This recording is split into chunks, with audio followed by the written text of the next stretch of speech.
है उसको पूरा कराने का काम किया जाए। आपने समय दिया, इसके लिए आपको बहुत बहुत धन्यवाद। ढेर सारी शुभकामनाएं। माननीय सदस्य श्रीमती के कनिमोझी जी। Thank you, ma'am. I raise to oppose this bill. This bill needs more deliberations, more debate and discussion before it's brought to this House. When you look at it now, it has more omissions and commissions than what is actually going to benefit this country. Climate change has increased the risk of natural disasters, increased in global surface temperatures, leading to more powerful storms, droughts, aridification, huge wildfires, sea erosion, leading to loss of lives, livelihood, and displacement. The effect of climate change is just not something we seem to be realizing. Because all over the world, the floods, the fires, the droughts are unprecedented. Countries have never seen something like this happening. And in India, practically every day, we see a state flooded, affected, landslides. I think it's time that we take disaster management much more seriously. There's no harm in hoping for the best, as long as you are prepared for the worst. We can never take anything for sure in this world, except for, of course, Honorable Member Nishikant Dubey's 0 hours, which I don't think anything else can be taken as a sure thing. And every time there is a cyclone, the union government proudly proclaims that you want the states. But sadly, the radars you have are not powerful enough to predict the storm in advance, giving us adequate warning. Your information is more like astrological predictions and not modern weather forecasts. Only when the storm is within 150 kilometers, you are able to give any clear information or indication about the storm. And that is practically just 1 day's notice.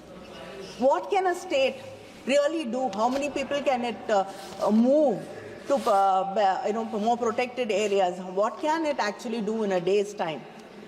Whereas if you upgrade your high-end radars and if you're able to predict, because many of the countries are able to predict storms and disasters, particularly cyclones, at least when it is 300 kilometers away.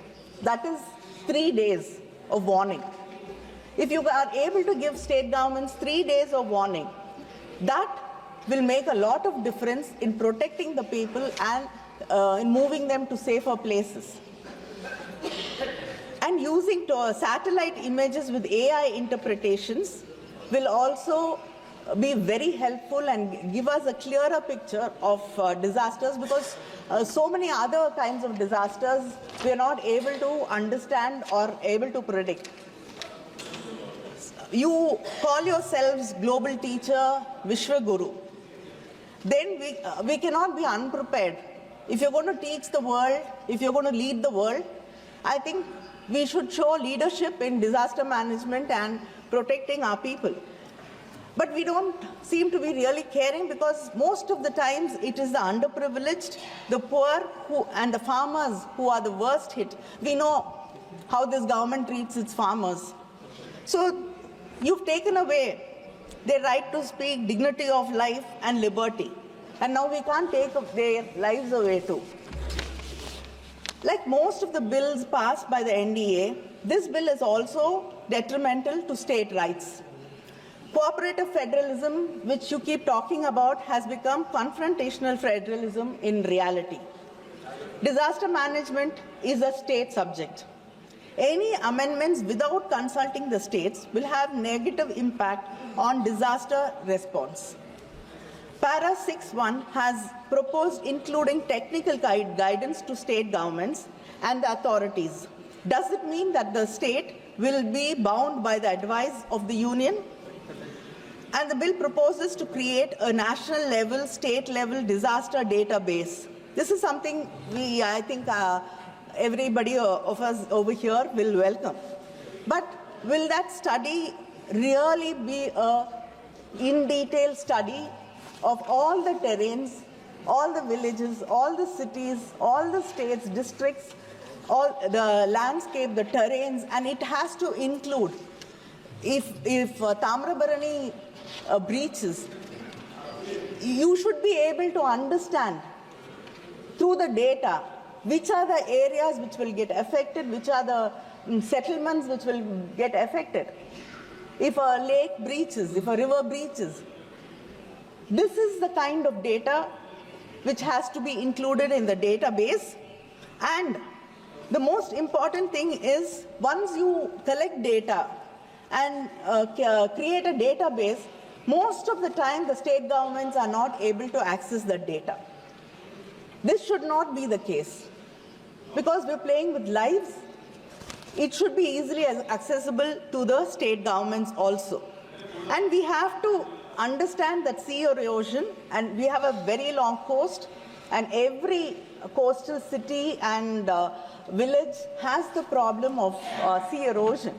Coastal areas are getting eroded, and also there are predictions that many of the cities in this country will be submerged. Many parts of the cities will be submerged underwater. So we have to take this into consideration and plan ahead to keep our people safe. Section 8B, a new insertion in the bill, talks about a high-level committee. This will act as a nodal body to decide whether the disaster is a serious major disaster or not. I'm worried that because this committee does not have powers on its own, it will be completely under the government. So when it is under the government and it has to decide according to the government, maybe only serious disasters will only happen in double-engine states, where the single engines will be left to fend for themselves. The bill fails to ensure disaster relief as a justiciable right. Tamil Nadu has had to go to the Supreme Court for aid after it was affected very badly by the cyclone Migjam. 37,000 crores which it wanted to rebuild the lives of the people, the thousands and thousands of people, the houses we lost, the farmlands we lost, to rebuild their lives. Our Chief Minister asked the Union government and the Prime Minister for aid to help these people in distress. But we did not get a single rupee from the Union government. And today, we are forced to go to the Supreme Court. Wayanad has, it was such a bad disaster in front of our eyes.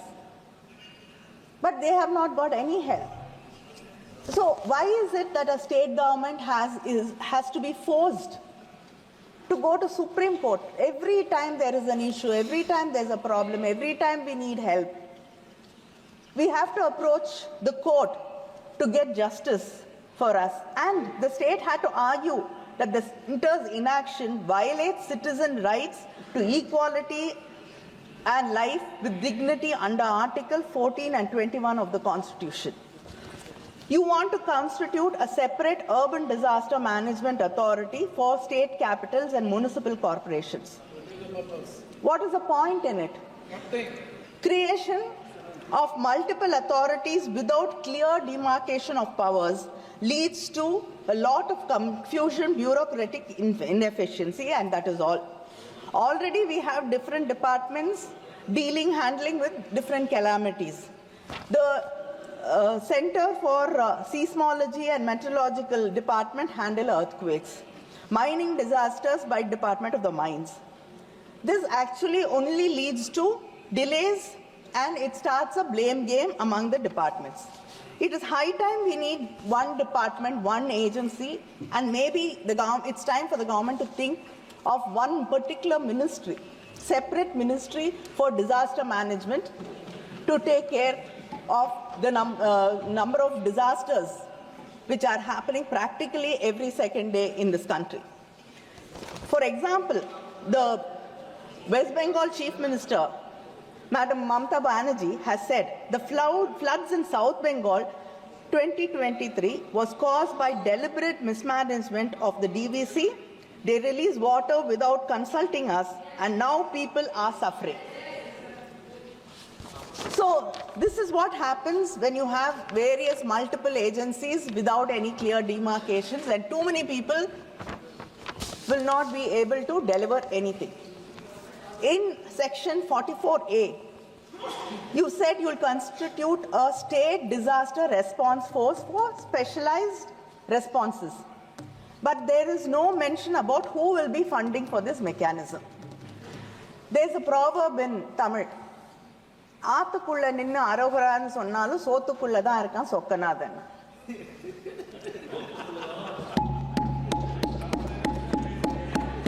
So, if you don't tell us who's going to fund it, again that burden will come on us.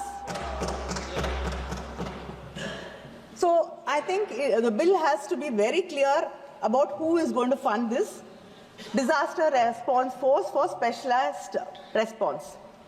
India has, and moreover, India has witnessed over 5,000 deaths from 2014 to 2020 due to heat waves. Due to global warming, it's expected to increase and become frequent, the heat waves. The government has to notify heat waves as a disaster. The Tamil Nadu government, under our Chief Minister, M.K. Stalin, has declared heat waves as a state-specific disaster, enabling relief and ex gratia payment of 4 lakhs to the families of the deceased. I like to say it, even if you wouldn't want to hear it, it's a Dravidian model government, so we lead by example.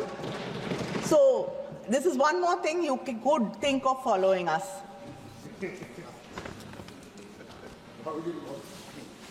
Allocation of funds under the SDRF. Its 30% weightage is given to population and the area. This puts states like Tamil Nadu, which has controlled population, at a very big disadvantage. You're giving 30% weightage for the funds to be released to us. It puts us at a disadvantage. It is like you're punishing us for making sure that our population is under control. இது நல்லா படிச்சு நல்ல mark வாங்குற பிள்ளைய கொண்டு போய் class விட்டு வெளியில நீ இல்ல அப்படின்னு சொல்ற மாதிரி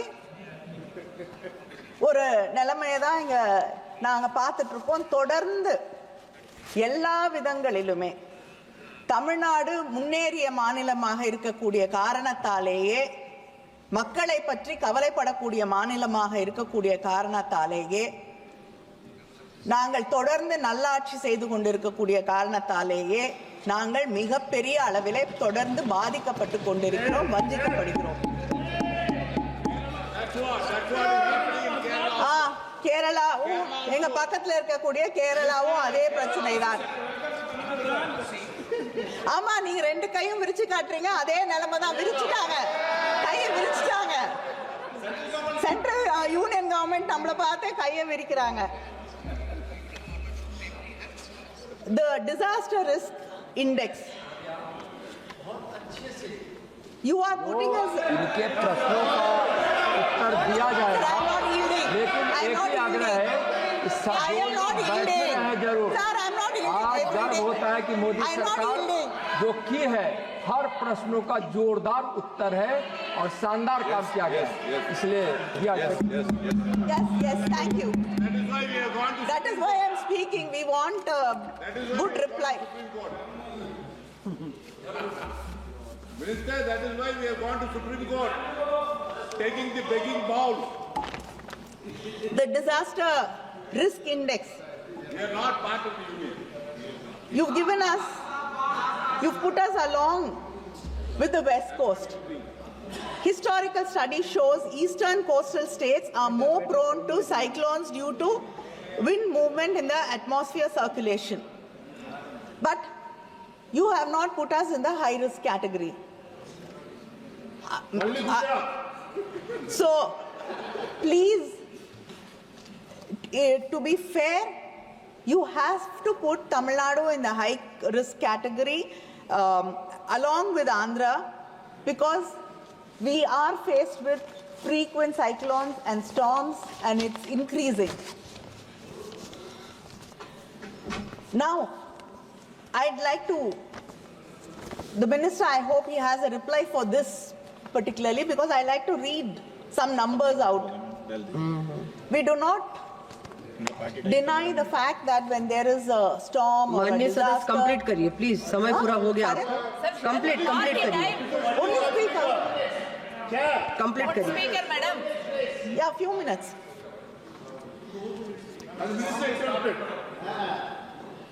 In 2015 to 16, when there was floods in Tamil Nadu, they asked for 25,000 crores.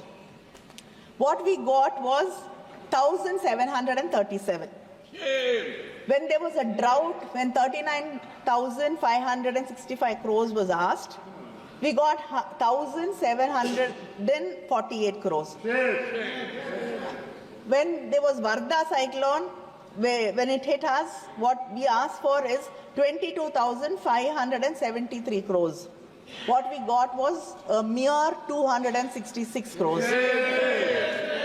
Then again, when Oki cyclone hit Tamil Nadu, we wanted 9,302 crores. We got 133 crores. Gaja, 17,000 crores, 17,899 was asked. We got 1,146. Then again, when Nivar cyclone came, when 3,758 was asked, we got 63 crores. Then again, there were rains and floods and memorandums were given, nothing came. And now, last year again, we had cyclones and Tamil Nadu was badly hit, we got nothing. Thoothukudi, my own constituency, was so badly affected. We got nothing, not a penny. Empty promises. Ministers visited. Now, cyclone Migja.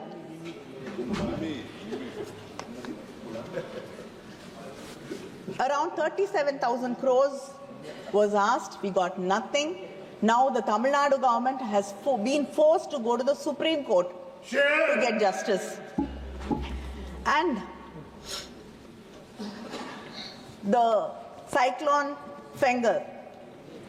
First, initially, the Chief Minister asked for 2,000 crores. Then, after the central team visited, we asked for 6,675 crores. We have got nothing. But then the central government announced that the union government Please, announced Sir, that it got please complete. 2 minutes. Announced 2 minutes. I'm finishing. They announced that they're giving 944 crores and made it sound like they're giving us compensation for the floods and the cyclone. But actually, it was the STRF money which they had to pay. You're not giving us any money from the NDRF. But whereas the states have to bear all the brunt of what happens to its people, to the farmers, to the lands, houses washed away, lives lost, we have to take care of all of them. But you call this as one nation. And GST compensation. Tamil Nadu has lost nearly 20,000 crores in GST compensation. We've lost our fiscal autonomy. How do you expect माननीय सदस्य please us to complete take care करिए। of our people? 1 minute, madam. விவசாயிகள் ஆயிரக்கணக்கான acre நிலங்களை இழந்து அதில் இருக்கக்கூடிய பயிர்கள் அழுகி கண்ணீரும் கம்பலையுமாக கடனோடு நின்று கொண்டிருக்கிறார்கள். வீடுகள் சிதைந்து உடைந்து போய் தன் பிள்ளைகளோடு தெருக்களிலே மக்கள் நின்று கொண்டிருக்கிறார்கள். धन्यवाद माननीय सदस्य जी। இப்படிப்பட்ட ஒரு நிலையிலே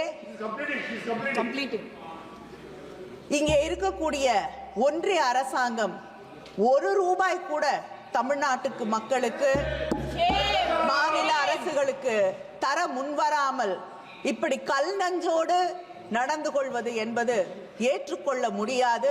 இது தொடர்ந்து தமிழக மக்களை வஞ்சித்துக் கொண்டே இருக்கக்கூடிய ஒரு நிலையிலே நிச்சயமாக விரைவிலே இதற்கு ஒரு தக்க பாடம் சொல்லித்தரப்படும்.